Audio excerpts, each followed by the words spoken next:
Assalamualaikum warahmatullahi wabarakatuh.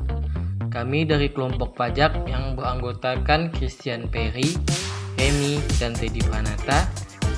Baiklah, kali ini kami akan menjelaskan terkait belajar mudah siklus akuntansi perusahaan manufaktur. Untuk itu, marilah kita simak bersama-sama video berikut ini.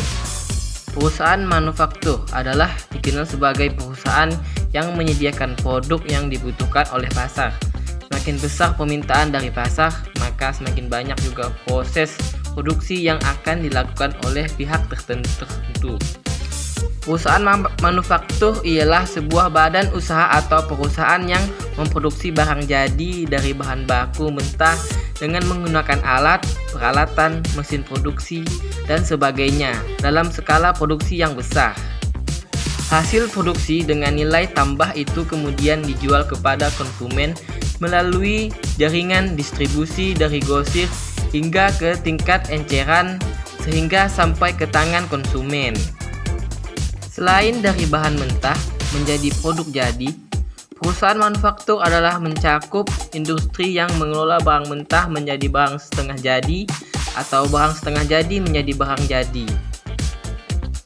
Apa saja siklus akuntansi perusahaan manufaktur? Yang pertama, mengumpulkan bukti atau dokumen transaksi. Siklus akuntansi pada perusahaan manufaktur diawali dari penerimaan dokumen transaksi. Bukti-bukti transaksi yang ada dikumpulkan dan akan diolah sebagai data pencatatan laporan keuangan.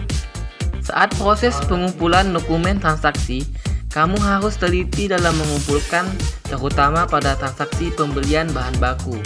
Selain itu, pastikan agar semua dokumen telah terkumpul secara lengkap agar laporan keuanganmu bersifat valid. 2. Proses penjurnalan.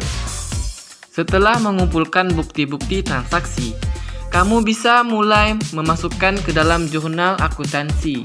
Ada dua jenis jurnal yang ada, yang jurnal umum dan jurnal akuntansi. Perbedaan keduanya adalah detail informasi yang ada. Jurnal umum hanya berisi informasi-informasi umum seputar transaksi yang terjadi selama jangka waktu tertentu. Sedangkan jurnal khusus berfungsi untuk memberikan penjelasan terkait hal-hal yang dicatat di jurnal umum. Yang pertama, pembelian bahan baku kredit.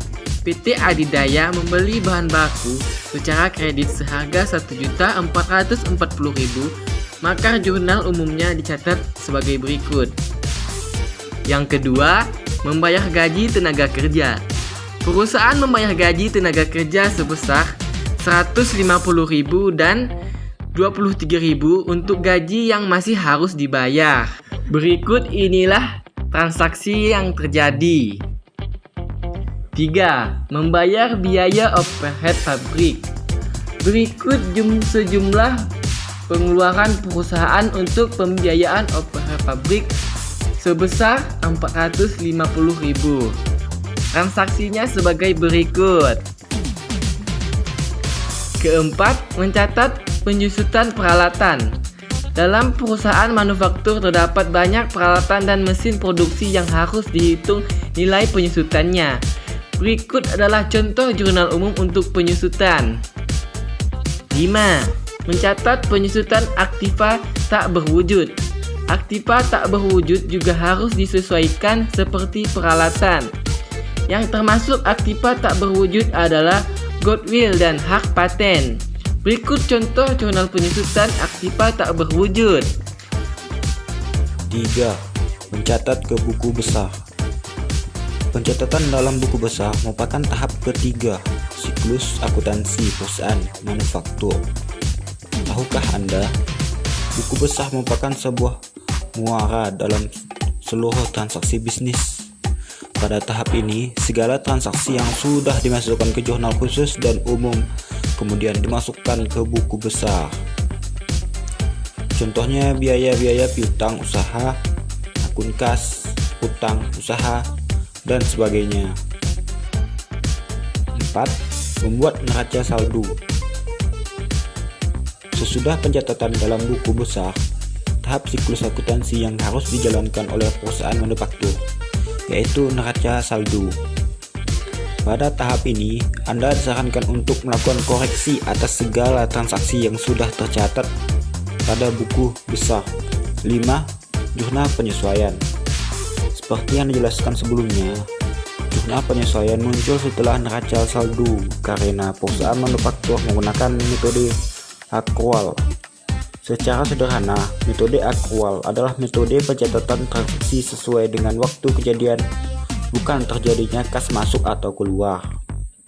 Dalam jurnal penyesuaian, semua persediaan akan disesuaikan. Contoh, persediaan yang disesuaikan adalah bahan baku, barang jadi, dan barang dalam proses. Pada tabel di atas, kita bisa melihat tentang iktisar beban pokok produksi. Iktisar tersebut pada perusahaan lain sama dengan iktisar laba rugi yang berfungsi untuk menutup rekening biaya-biaya yang ada pada laporan laba rugi, seperti biaya pabrik, biaya pembelian bahan baku, dan persediaan bahan baku. Neraca saldo setelah penyesuaian. Tahap selanjutnya yaitu neraca saldo setelah penyesuaian. Pada tahap ini, kamu harus memasukkan persediaan yang sudah disesuaikan dalam jurnal penyesuaian, kemudian harus dimasukkan lagi ke dalam neraca saldo supaya nilai kredit dan debit seimbang atau balance. 7. Laporan keuangan. Tahap yang terakhir yaitu laporan keuangan. Seluruh data yang telah diproses dari tahap awal sampai tahap akhir sesudah penyesuaian kemudian dimasukkan ke dalam laporan keuangan. Laporan keuangan pun selesai dilakukan. Nilai debit dan kredit mempunyai manfaat untuk pihak manajemen sehingga pihak tersebut bisa mengetahui bagaimana kondisi keuangan yang terjadi di perusahaan tersebut. Dari penjelasan di atas, Anda tentunya sudah mengetahui bahwa ada 7 tahap siklus akuntansi. Ketujuh tahap mempunyai kedudukan yang sangat penting dalam sebuah perusahaan manufaktur. Untuk itu, Anda diharapkan untuk lebih teliti agar proses pencatatan laporan keuangan sesuai dengan persyaratan. 8. Membuat neraca. Neraca perusahaan manufaktur disusun atas pos-pos neraca pada umumnya yang meliputi 1. Aktiva kewajiban, biaya-biaya modal dan pendapatan. Aktiva meliputi aktiva lancar, investasi jangka panjang, aktiva tetap, aktiva tak berwujud. Kedua, biaya-biaya yang meliputi biaya pabrik, biaya usaha, biaya penjualan, biaya administrasi dan umum, dan biaya lain-lain. 3. Kewajiban terdiri dari kewajiban lancar dan kewajiban jangka panjang. 4. Pos modal. 5. Pos pendapatan dan beban meliputi beban pokok penjualan dan pendapatan lain-lain.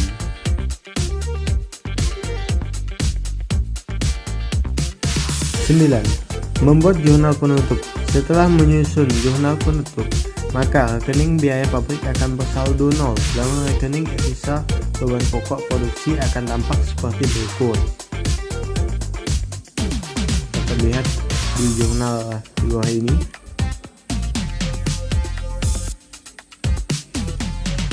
Selesai sudah penjelasan hasil dari pekerjaan kami. Terima kasih telah menonton video ini. Jangan lupa untuk subscribe dan like and share.